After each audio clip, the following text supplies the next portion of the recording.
มีพื้นที่วางปลูกมะพร้าวไว้ตอนนี้รายรับต่อเดือนเป็น10 ล้านมะพร้าวที่คนลาวเฮามักปลูกอยู่ตามบ้านตามเฮือนมาแต่บูหานการปัจจุบันยิ่งได้รับความต้องการหลายขึ้นจากที่ปลูกพันธุ์พื้นเมืองก็เริ่มมีหลายสายพันธุ์ขึ้นมาและตลาดจำหน่ายมีหลายถ้ามีพื้นที่กว้างมะพร้าวถือเป็นเส้นทางสร้างเงินยาวนานได้มะพร้าวจะให้ผลทางเศรษฐกิจได้คือแนวใดและควรบำรุงรักษาแนวใดให้เกิดหมากออกผลดีเฮาไปฟังการให้สัมภาษณ์ของท่านสำอานสิทธธรรมวงศ์เจ้าของสวนอาหารสังทองท่องเที่ยวกสิกรรมหรือสวนมะพร้าวกาเฟเลยเจ้าสบายดีข้าพเจ้าสำอานสิทธธรรมวงศ์เป็นเจ้าของสวนอาหารสังทองท่องเที่ยวกสิกรรมตั้งอยู่บ้านแก้งปะย่างเมืองหาดไซฟองนครหลวงเวียงจันทน์หรือว่ามีสื่อหนึ่งเสริมเข้ามาใหม่เนาะตื่มใส่เป็นสวนพร้าวกาเฟเพราะว่าพวกเขาได้นำไส้ที่ว่าผลิตภัณฑ์ลาวออกมาเฮ็ดเป็นน้ำบักพร้าวปนกาเฟตลอดถึงน้ำก้อนที่เอามาเฮ็ดใส่กับน้ำบักพร้าวใส่กับกาเฟก็เป็นน้ำก้อนบักพร้าวแล้วก็น้ำบักพร้าวถือว่าเป็นผลิตภัณฑ์ให้คนลาวเขาได้ดื่มถือว่าเป็นผลผลิตของลาวเขาเกือบ 100% ประมาณนั้น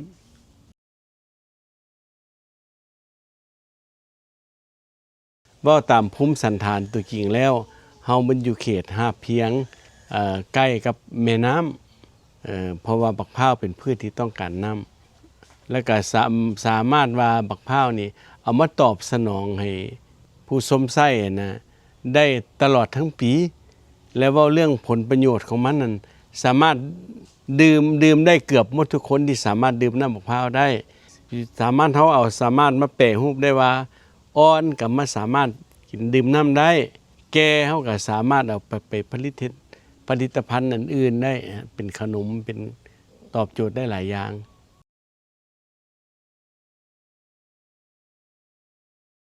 อันนี้ปลูกบักพร้าวเริ่มพื้นฐานมาแต่สมัยเซนพ่อแม่เพิ่นปลูกบักพร้าวว่าพื้นเมืองน้ำมันรสชาติสิบ่หวานแซ่บคือบักพร้าวพันธุ์สายพันธุ์ใหม่นี้เฮาจึงค่อยมาเลือกเอามาปลูกนี้แล้วมันก็เหมาะกับลูกค้าที่มา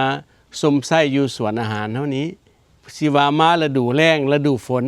ก็สามารถมีบักพร้าวตอบสนองให้ก็เลยเลือกว่าปลูกบักพร้าวเป็นทางเลือกที่ดี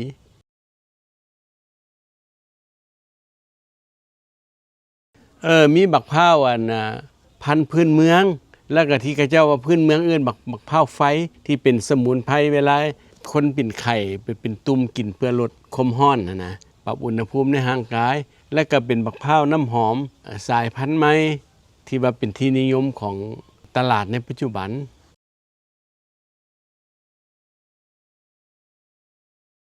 เพราะว่าเนื้อที่ทั้งหมดเท่านี้เนาะมันมีอยู่ประมาณ5 เฮกตาร์เฮาก็มาแบ่งเป็นโซนดินปลูกสร้างสวนผักกสิกรรมเป็นหนองปลาแต่เนื้อที่ที่ปลูกบักพร้าวแท้ๆนี่ก็สิมีอยู่ประมาณอยู่2 เฮกตาร์ในพื้นที่5 เฮกตาร์นะแบ่งเป็นนั้น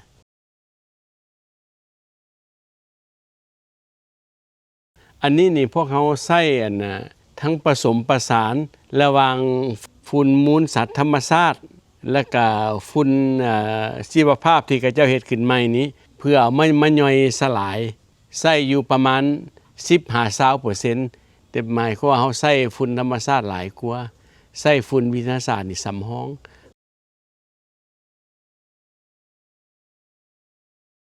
ตามปกติแล้วถ้าว่าดินฟ้าอากาศเฮาปกติเนาะฝนถูกต้องตามฤดูอากาศช่วงแล้งบ่ร้อนหลายแล้วก็ปีใดที่ว่าบ่มีฤดูแล้งที่ยาวนานสรุปว่าบ้านเฮามี2ฤดูคือว่าแล้งและฝนเนาะแต่ว่าช่วงหน้าแล้งนี่ผลผลิตนี่สิออกบ่ได้หลายปานใดแต่บักพร้าวนี่ทุกเดือนเราจะแทงยอดออกมาแสงนึงแล้วอายุบักพร้าวที่เก็บเกี่ยวได้หมายความว่า6 เดือนเก็บเป็นบักพร้าวอ่อน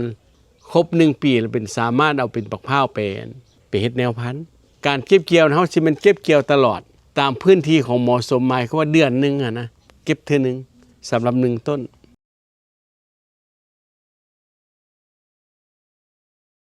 อันระดับต้นๆเลยมันรับใช้ลูกค้าที่มันอยู่ในสวนถ้าว่าในช่วงมันผลิตได้หลายเฮาก็มีการส่งไปต่างแขวงหรือว่าส่งไปตามห้านค้าห้านกาแฟที่เขาเจ้าเอาไปผสมเฮ็ดนั่นน่ะกาแฟมะพร้าวคือกันนี้เป็นที่นิยมในปัจจุบัน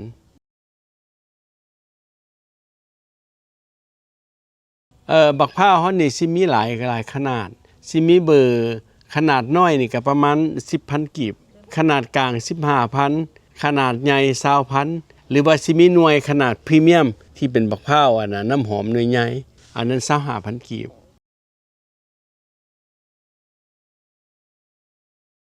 ถ้าว่าดินฟ้าอำนวยกับปีนึงก็ได้อยู่ประมาณอยู่หลายร้อยล้านอยู่ก็แล้วแต่ก็ประมาณหลักร้อยขึ้นไป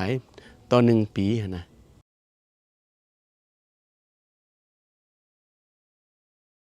อันนี้ปัญหาเฮานี่แม่นดินฟ้าอากาศปีใดที่มันร้อนหลายหรือว่าแห้งแล้งยาวนาน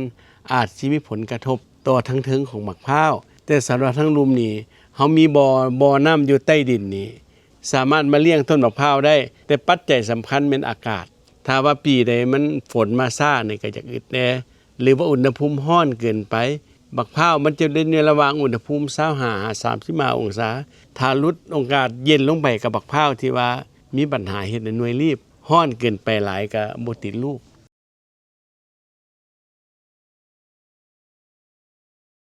ได้จากกันที่สวนกสามารถก็มาสุกยู่ค้ำจุนเศรษฐกิจครอบครัวได้เป็นทุนฮอนมาต่อยอดพัฒนาเป็นแหล่งท่องเที่ยวนี้เอามาต่อยอดนี้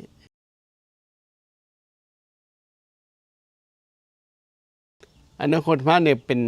ป็นที่เฮาได้ขออนุญาตเป็นสวนท่องเที่ยวกสิกรรมเพราะว่าเมืองหาดไซฟองเฮาเป็นเขตกสิกรรมโดยเฉพาะเป็นถนนสายนี้ให้คนได้มาเรียนรู้ว่าหมักไม้หมักพร้าวที่เอามาให้ลูกค้ากินนี่มันเอามาจากสวนเฮานี่แท้บ่เด็ดขาดเฮาจะบ่นำเอาจากบักพร้าวจากแหล่งอื่นหรือนำเข้ามาขายเฮาเอาผลผลิตของเฮามาขาย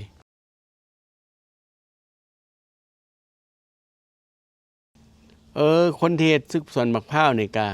ให้ศึกษานะพื้นที่ให้ละเอียดนั่นแหละนะเพราะว่าบักพร้าวสายพันธุ์ใหม่นี่มันต้องศึกษาละเอียดและรอบคอบ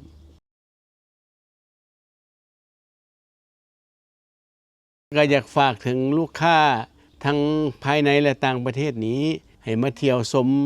สวนอาหารสังทองท่องเที่ยวกสิกรรมตั้งอยู่บ้านแก้งปะย่างเมืองหาดไซฟองนครหลวงเวียงจันทน์นี้ติดกับถนนนั่นคอนกรีตเลยจากวงเวียนกินเนโมมาประมาณ5กิโลเมตรเพื่อมา